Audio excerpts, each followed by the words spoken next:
Hola, muy buenas y bienvenidos en la clase de hoy, donde vamos a ver el tema de los autómatas programables. Un autómata programable sirve para el control de los procesos en entornos industriales donde se busca realizar sistemas automáticos que permiten que las máquinas realicen procesos sin la necesidad de la intervención humana. La automatización de los procesos se utiliza en muchas aplicaciones de la industria.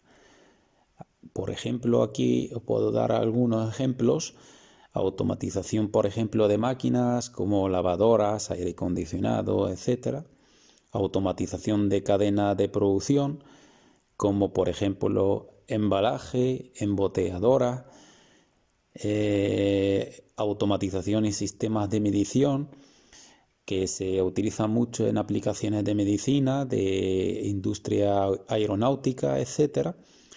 Otro ejemplo de sistemas de automatización en temas de sistemas de fabricación, por ejemplo, los robots para los cortes, las máquinas de plegado o plegadora de chapa, ensamblaje, etc. Otro ejemplo también que vemos nosotros todos los días, un ascensor. Incluso los autómatas programables pueden ser utilizados en aplicaciones de este tipo que estoy mostrando en esta foto, donde se realiza una tarea de proceso y se comunica por un enlace de radiofrecuencia a otro enlace remoto, donde se encuentra el equipo automatizado. De esta forma conseguimos que un usuario puede acceder al autómata o al sistema completo de forma remota. El objetivo de la automatización industrial, al final, es, entre muchos objetivos, por ejemplo, reducir costes de producción, realizar tareas repetitivas, donde, por ejemplo, un operario tiene que estar todo el día haciendo una tarea, pues se automatiza el proceso y tenemos una máquina que está haciendo este trabajo. Aplicaciones, por ejemplo, peligrosas o inseguras, donde intentamos automatizarla para evitar, digamos, un peligro de vida para un trabajador, mejora de productos, mejora de precisión, etcétera. Como hemos visto en los temas anteriores de los cursos de sensores actuadores industriales, voy a presentar otra vez aquí el diagrama resumido, que quiero también recordárselo porque es muy importante también para entender el conjunto del proceso del sistema de automatización. Un sistema de control industrial está compuesto por varios elementos. Como podemos ver aquí en el diagrama, el primer elemento es el controlador, que es el cerebro del sistema, como por ejemplo el autómata programable, que vamos a ver en esta clase de hoy. Como vimos en las clases anteriores, el PLC o autómata programable comunica con los sensores y comunica con los actuadores para controlar un sistema. También, como vemos en el diagrama, existen interfaces de control como pantallas táctiles o teclados gráficos, lo que se suelen llamar HMI, Human Machine Interface, interfase de hombre-máquina, y sistemas de supervisión SCADA.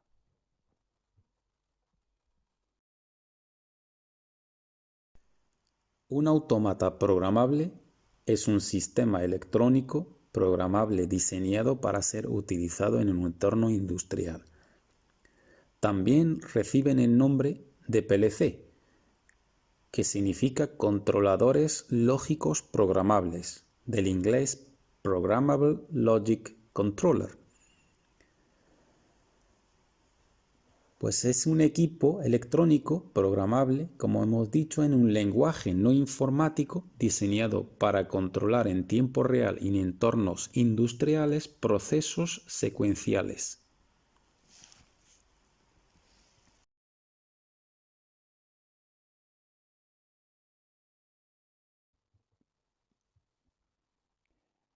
Y ahora vamos a ver las memorias internas de los autómatas.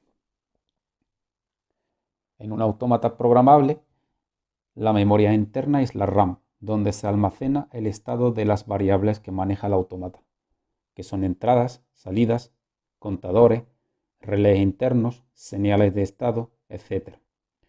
Esta memoria interna se encuentra dividida en varias áreas, cada una de ellas con un cometido y características distintas. Existen diferentes tipos de tecnologías aplicadas a los autómatas. Las más utilizadas son las memorias ROM, que son memorias de solo lectura, Read Only Memory.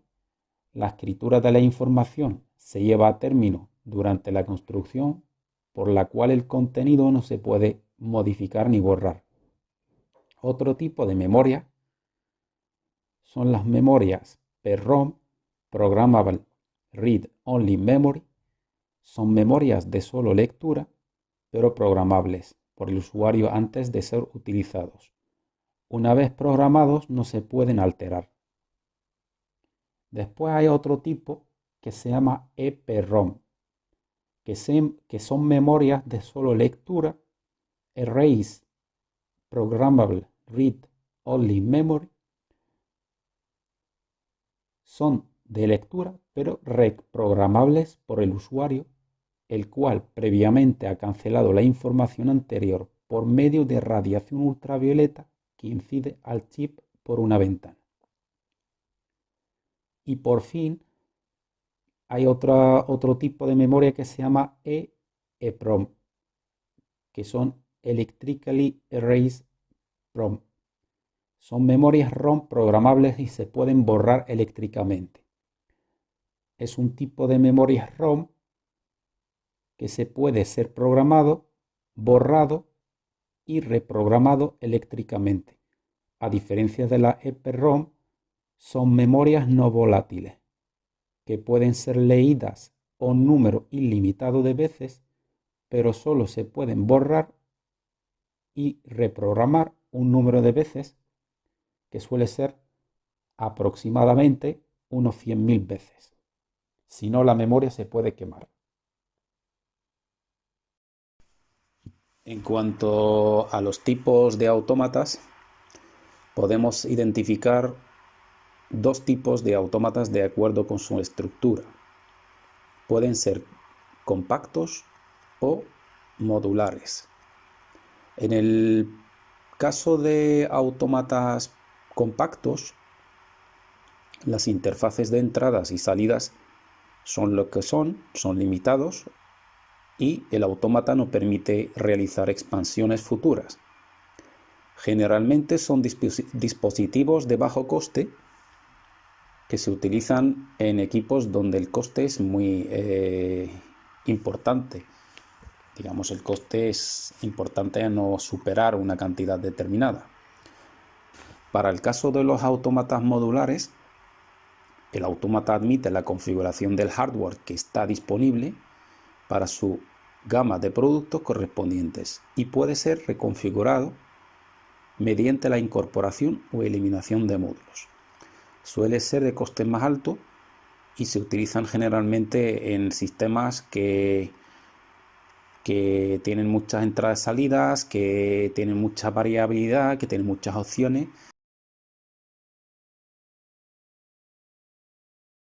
Pues normalmente tanto los autómatas compactos como los autómatas modulares suelen instalarse en el cuadro eléctrico del equipo. Normalmente se suelen instalar en un carril y, como hemos dicho, permiten la adquisición de datos, el tratamiento por el PLC, la gestión completa del funcionamiento del sistema o del equipo. Aquí a la izquierda he puesto un sistema de autómatas programables modulares de tipo Omron, y a la derecha he puesto una foto de un autómata compacto de tipo Omron. En esta página pongo unos ejemplos de varios tipos de autómatas compactos. Los autómatas compactos normalmente no se pueden modificar. Tienen un número de entrada y salida determinado y tienen unos puertos también definidos. Se suelen definir para aparatos, para equipos, para aplicaciones en las que el coste tiene que ser bajo, pero no permiten modificaciones en el futuro y entonces se deben de elegir inicialmente con un cierto cuidado y se calcula todas las necesidades del proyecto inicialmente y una vez definido todo esto, pues se define el autómata necesario para el proyecto. Como vemos aquí también pongo unas fotos para que veáis, también son actualmente, aunque son módulos compactos, pero pueden tener unas tarjetas que se pueden integrar, de modo que pueden ocupar o añadir funciones como las de comunicación por Ethernet o bien disponer de un puerto serie, etcétera.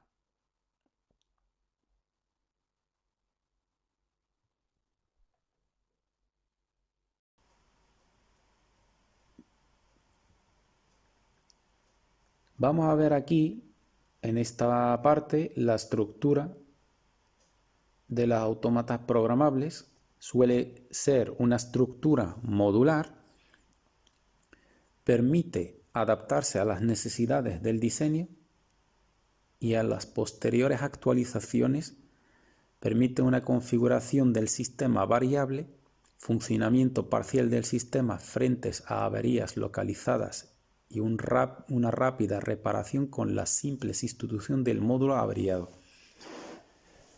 Se encuentran normalmente en las aplicaciones, normalmente las autómatas programables se encuentran en formato de una estructura modular, que está formada por diferentes módulos, que cada módulo tiene una función determinada, que a lo largo de esta clase también lo vamos a detallar.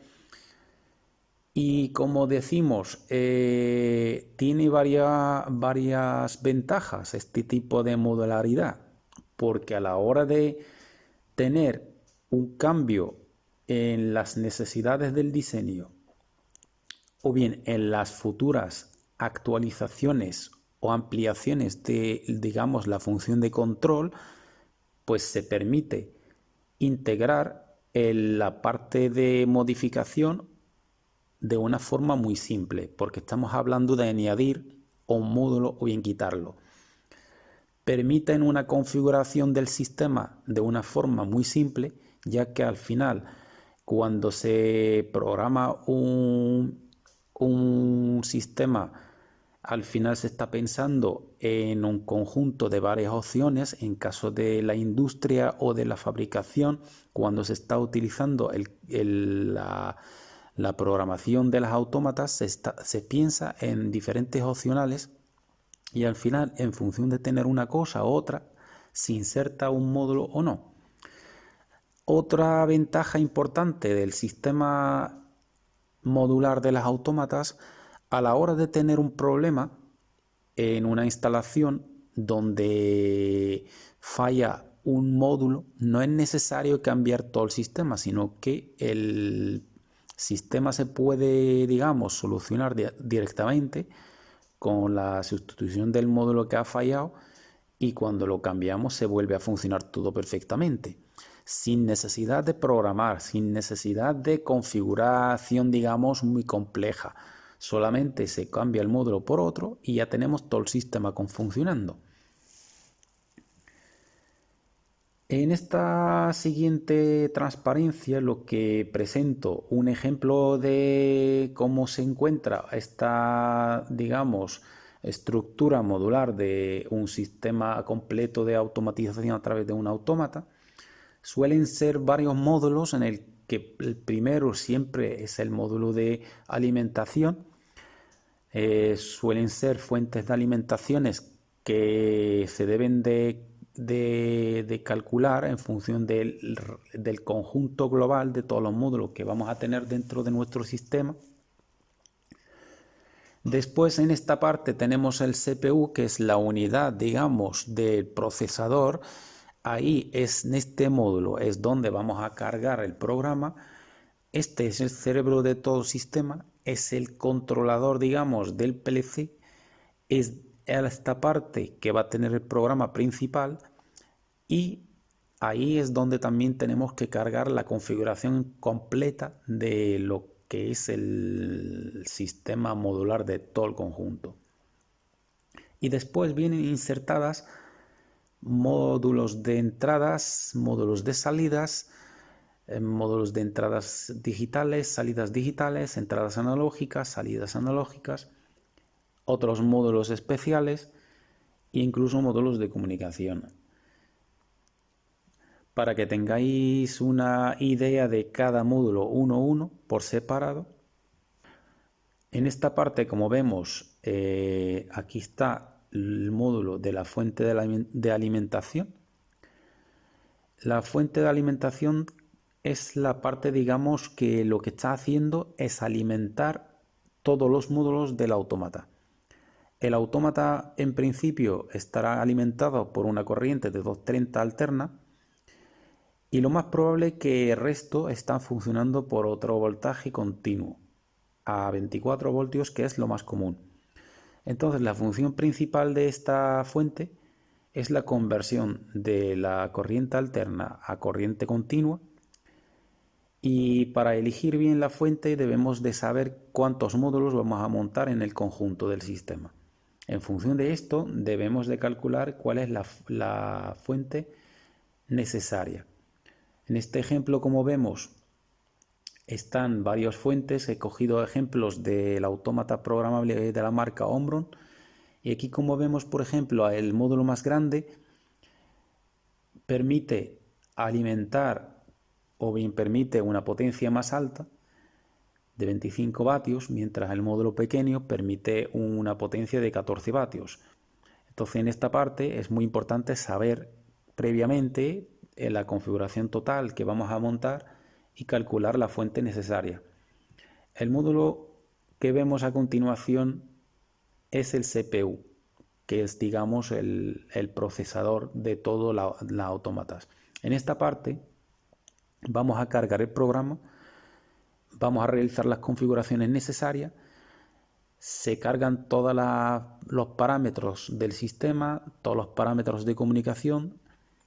Y aquí hay que también elegir bien el CPU, porque dependiendo del tamaño del programa completo se va a elegir un CPU o bien otro. En esta página siguiente se muestra un ejemplo de módulos de entradas digitales. Ya más adelante en este curso os voy a explicar la diferencia de los diferentes tipos de entradas, etcétera. Qué significa entradas digitales, qué significa entradas analógicas, y os doy ejemplos para entender muy bien qué significa cada cosa. Aquí básicamente lo que hay que calcular bien o bien definir en el estudio principal o en el estudio previo, cuando el ingeniero está haciendo el dimensionamiento y digamos el estudio de todo el control, se definen todas las entradas digitales necesarias y en función de este pues se elige el módulo correspondiente. Aquí en esta parte vemos el ejemplo de un módulo de entradas salidas analógicas. Suelen ser módulos analógicos de entradas salidas configurables. ¿Qué significa esto? Pues podemos configurar las entradas y las salidas de modo que pueden trabajar con varios rangos de valores de tensión. Por ejemplo, de menos 10 a 10 voltios, de 0 a 5 voltios, de 0 a 10 voltios y de 1 a 5 voltios, o bien variando las corrientes entre 4 y 20 miliamperios. Para entender esto, más adelante os voy a dar también otros ejemplos, porque aquí estamos hablando, por ejemplo, de entradas y salidas analógicas. Ya más adelante os explico qué significa todo esto. Existen también módulos de entradas analógicas específicos para sondas. En estos módulos se conectan sondas de temperaturas, como ejemplo PT100 o PT1000, y son, digamos, módulos específicos para recibir este tipo de sondas. De modo que se mejora o se reduce, digamos, la complejidad de configuración y de programación, y son módulos dedicados a estas sondas. Después existen otros tipos de módulos que son módulos de comunicación. En este ejemplo, en esta transparencia, lo que vemos es un módulo de comunicación Ethernet, que es una unidad que nos provee de una conexión Ethernet, ya sea para formar una red utilizando los PLC como nodos o para conectar directamente al PLC para tareas de monitorización o bien programación. Previamente hay que hacer una configuración de las direcciones, etc. Después existen aquí lo que muestro otros tipos de dispositivos o de módulos que permiten otro tipo de comunicación, como el ejemplo que pongo aquí. Estamos hablando de una comunicación DeviceNet, que es otro protocolo de comunicación que permite controlar varios números de esclavos hasta 63, por ejemplo, en el caso de Omron, y hasta 32.000 puntos de control por unidad maestra. Una cosa importante que hay que tener en cuenta a la hora de hablar de comunicaciones, sobre todo cuando queremos conectar dispositivos uno a otro, en la industria a veces con la interferencia pues hay unas limitaciones de las comunicaciones serie, por lo que habrá que utilizar algunos convertidores para realizar una comunicación fiable. Uno de ellos es el conversor del RS422 al RS232.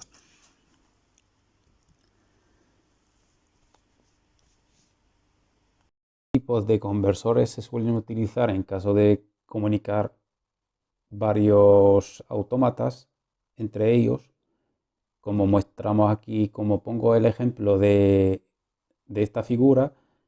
Cuando queremos, por ejemplo, tener un control maestro de un PLC principal que va a gestionar varias partes que la vamos a llamar como PLCs esclavos, pues la configuración, existen varios tipos de ese tipo de configuraciones, y por tema también de distancias, pues las señales RS232, que son las señales serie, normalmente están limitados por la distancia, por lo que podemos montar conversores como hemos mencionado en la transparencia anterior. Se montan varios PLCs esclavos comunicando con el protocolo HostLink, por ejemplo, de caso de unas autómatas programables Omron tienen este tipo de protocolo interno. Y después conectamos un convertidor RS232 a RS422 a otro dispositivo que a su turno lo convierte la señal a RS232 y va conectado al automata maestro. En esta parte vamos a ver los diferentes tipos de entradas y salidas. Vamos a empezar con las entradas y salidas digitales. Las entradas digitales son señales de entrada de tipo todo o nada. On-off significa o está abierto o está cerrado. Son señales que estamos recibiendo desde, por ejemplo, un interruptor, un pulsador, un botón, y son tipos de señales que o están abiertos o están cerrados, o están pulsados o no están pulsados. Una boya de nivel, un sensor de nivel de agua, cuando hay agua cierra el contacto, y cuando no tenemos agua pues abre el contacto. Esos son tipos de entradas digitales. Las salidas digitales son señales de salida para activar o desactivar un dispositivo. Pues en este caso, cuando el autómata quiere activar una señal de salida digital, pues una bomba o un motor, todo o nada, o está activo o no está activo. Cuando nosotros pulsamos un botón, queremos arrancar una bomba, pues esta bomba se arranca o se para. En el ejemplo siguiente voy a daros un ejemplo súper simple para entender qué significa las entradas y salidas digitales. Aquí lo que he puesto en la foto, un depósito de agua, una bomba B1 y otra bomba B2 y RS, que es una resistencia eléctrica. En este ejemplo lo voy a poner lo más simple posible, solamente para, como he mencionado antes, para entender qué es una entrada digital y qué es una salida digital y cómo la estamos utilizando a nivel de programación de autómatas. Lo que pretendemos en este ejemplo, pues vamos a tener 3 botones en el que el botón 1 va a controlar la bomba 1. Cuando pulsamos el botón 1, lo que queremos activar la función del llenado, pues la bomba 1 se va a poner en marcha y va a llenar el depósito de agua. Vamos a tener otro botón que es el botón 2, que va a ser responsable de la bomba 2. Entonces este botón, una vez que lo accionamos o bien lo activamos, pues la bomba 2 debe de activarse. Y vamos a tener otro botón que queremos utilizar, que cuando lo pulsamos activamos la resistencia. Y esta resistencia se va a poner en marcha, lo que nos permite calentar el agua. Es un ejemplo muy simple. Entonces vamos a tener 3 botones, pulsamos el botón 1, se activa la bomba 1. Pulsamos el botón 2, activamos la bomba 2. Pulsamos el botón 3, activamos la resistencia. ¿Cómo lo vamos a programar? Pues vamos a utilizar, como he puesto aquí, el botón 1, vamos a utilizar la entrada digital 1.0. Y en el botón 2 utilizamos la entrada digital 1.1. Y el botón 3 utilizamos la entrada digital 1.2. Para las bombas, como son bombas que arranquen o bien que paren, pues estamos hablando de salidas digitales. O bien la bomba está arrancada o bien la bomba está parada. Y entonces, para este ejemplo, utilizamos la salida digital Q0.1 para activar la bomba 1 y la salida Q0.2 para activar la bomba 2. Y utilizamos la salida Q0.0 para activar la resistencia. La resistencia también va a estar o encendida o apagada. Es una salida digital que va a tener el estado encendido o apagado, o en estado 0 o bien en estado 1. Lo mismo para los botones, como son entradas digitales, o bien están pulsados o bien no están pulsados, o bien están activados o bien no están activados. Si están activados estarán en el estado 1, si estarán desactivados estarán en el estado 0. Entonces admiten 2 estados. Entonces, ¿cómo lo vamos a programar? Aquí os pongo un ejemplo de programación con el código Siemens, por ejemplo. Hacemos la lectura de la entrada I, que es la entrada 1.0, que es la del botón 1, que es la responsable para activar la bomba 1, y este valor lo asignamos a la salida Q0.1, que es la salida digital de la bomba 1.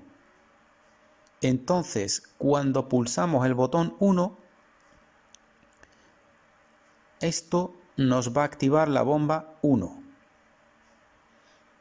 Y cuando desactivamos el selector, también va a desactivar la bomba 1, porque hemos puesto que la salida es igual a la entrada. De la misma forma, ponemos la lectura de la entrada 1.1, que corresponde al botón 2, que es el responsable de activar la bomba 2, y en este caso enseguida en el código ponemos igual a Q, que es la salida 0.2. La salida 0.2 es la salida digital responsable de activar la bomba 2. Y por último ponemos lectura de la entrada 1.2, que es el botón 3, que es el responsable de activar la resistencia, y esta entrada la asignamos a la salida Q0.0, que es la salida digital de la resistencia.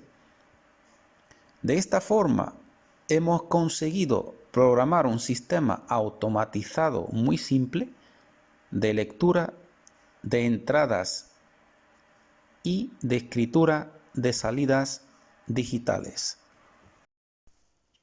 En cuanto a las señales analógicas, tenemos también dos tipos: entradas analógicas y salidas analógicas. Las entradas analógicas son señales de entradas continuas. El autómata incorpora un convertidor analógico digital y muestrea el valor, digamos, de la señal que captura. Son señales industriales homologadas. Y después lo traduce a bit. Cuanto más bit de resolución, más definición y precisión va a tener nuestra entrada analógica. Ejemplo de entrada analógica. Aquí en la foto pongo un ejemplo muy simple. Una sonda de humedad, por ejemplo, que está midiendo la humedad dentro de una sala, estará midiendo la humedad dentro de un rango, por ejemplo, desde 0% hasta el 100% de humedad. Este rango se va a traducir a un voltaje.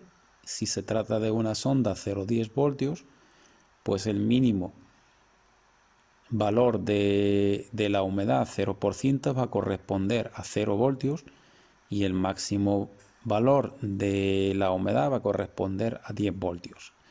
Y será una curva que el autómata va a interpretar, y entonces cada vez que reciba un valor y se va, digamos, a interpretar como valor de la humedad en este caso.